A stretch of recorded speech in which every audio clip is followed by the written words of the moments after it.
Les premières lueurs du jour s'immisçaient à travers les rideaux.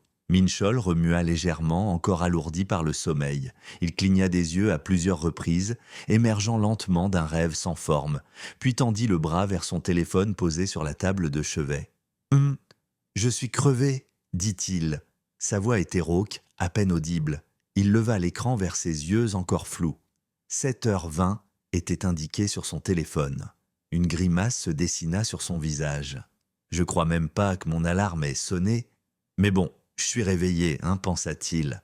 Il resta là un instant, étirant ses muscles, avec la mollesse de ceux qui n'ont pas encore accepté d'affronter la journée. Puis, alors que ses yeux s'ajustaient à la lumière du téléphone, il aperçut une notification. Un petit sourire narquois se dessina sur ses lèvres. « Sois reconnaissante à Hanso. Ton mari merveilleux a sacrifié un peu de son précieux sommeil juste pour vérifier si tu avais répondu. » Cette pensée, pleine de suffisance, le réchauffait plus que le soleil timide du matin. Il imaginait déjà la scène. Hanso découvrant son message, ses doigts tremblants, ses lèvres hésitantes. Peut-être écrirait-elle quelque chose comme « Je te pardonne tout, recommençons ». Ou plus probablement, car elle n'était pas du genre à s'effondrer aussi facilement. « Je te pardonne juste cette fois, rentre à la maison ». Qu'importe la forme, le fond restait le même. Il était sûr qu'elle attendait, forcément. Elle faisait toujours semblant d'être distante, de résister, mais au fond, elle flanchait. C'était une habitude, une faiblesse à laquelle il s'était habitué, qu'il avait même fini par considérer comme acquise. Mais en ouvrant la conversation, son sourire se figea. Aucun message, aucune réponse. Il resta un moment figé, le regard vide, puis jeta son téléphone sur le lit avec une irritation contenue. « C'est pas marrant !» Puis avec un soupir moqueur, toujours la même vieille tante. Elle râle sur le boulot, l'argent et elle part au taf sans même regarder son téléphone. Il traîna des pieds jusqu'à la salle de bain se grattant distraitement la tête. « Bah, elle répondra sûrement à midi. Et plus elle attend, plus je ferai pareil. » Sourire. Elle joue la distante, mais on sait très bien que c'est toujours moi qui reviens. Quelques heures plus tard, Tae franchit la porte de son appartement. Il resta un instant immobile, comme pour vérifier que tout était bien à sa place ou que quelque chose ne l'était plus. Le sol était parsemé de pétales de rose, mais pas exactement comme la veille.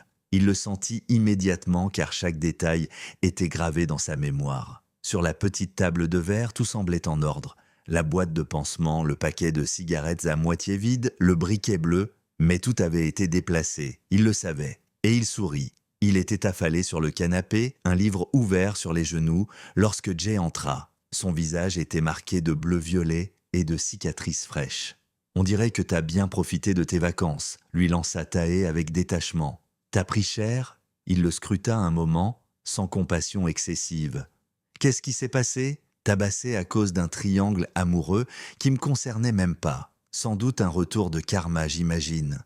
Tae esquissa un léger sourire avant de lui répondre. « Ça te va bien. » Jay détourna le regard comme piqué, puis lança avec une pointe d'ironie. « Dis-moi, tu vas pas crever si cette fille disparaît de ton champ de vision plus de 2 minutes ?» Tae leva les yeux vers lui. Son regard, calme et profond, fit reculer l'arrogance de Jay d'un pas invisible. « Tu te trompes. » Jay haussa un sourcil. « Tu veux dire qu'on ne va pas écumer tous les lieux où elle pourrait bosser? Fleuriste, barbecue, motel, quartier pourri?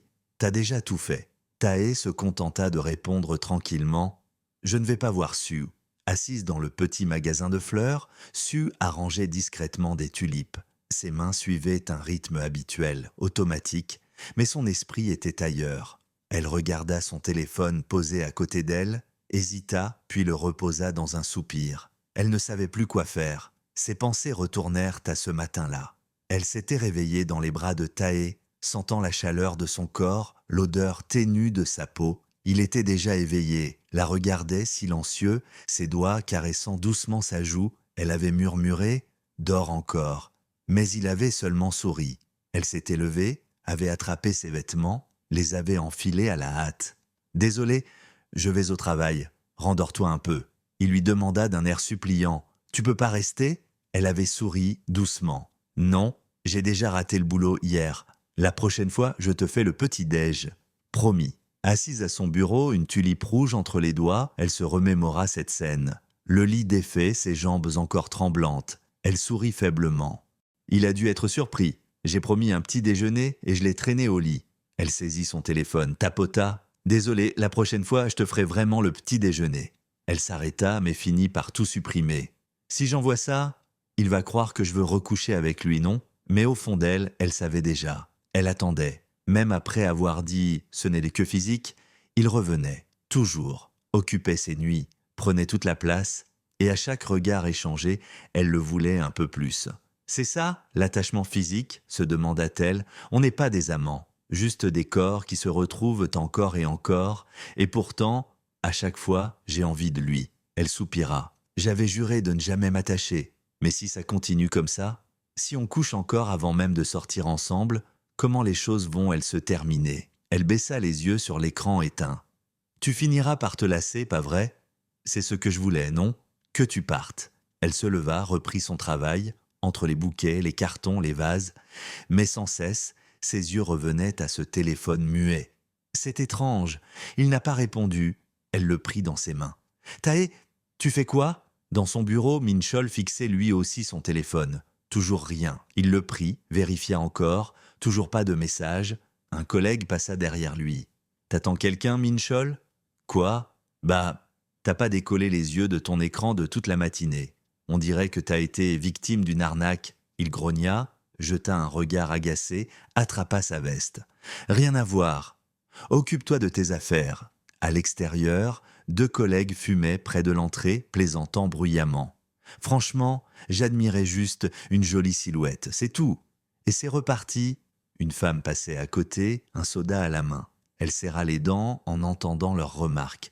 Toujours les mêmes commentaires dégueulasses. L'un des hommes jeta sa cigarette. Faut pas perdre de temps à ton âge.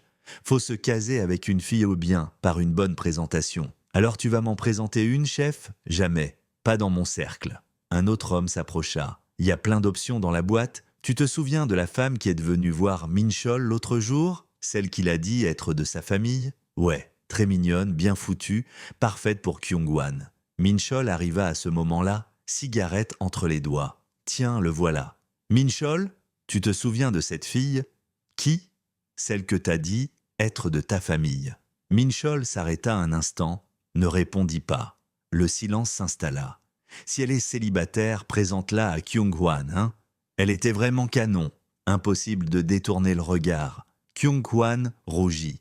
J'ai jamais dit ça. Ils éclatèrent de rire, puis quelqu'un ajouta. Avec un visage pareil, elle aurait pu trouver un vieux riche et mener une vie tranquille.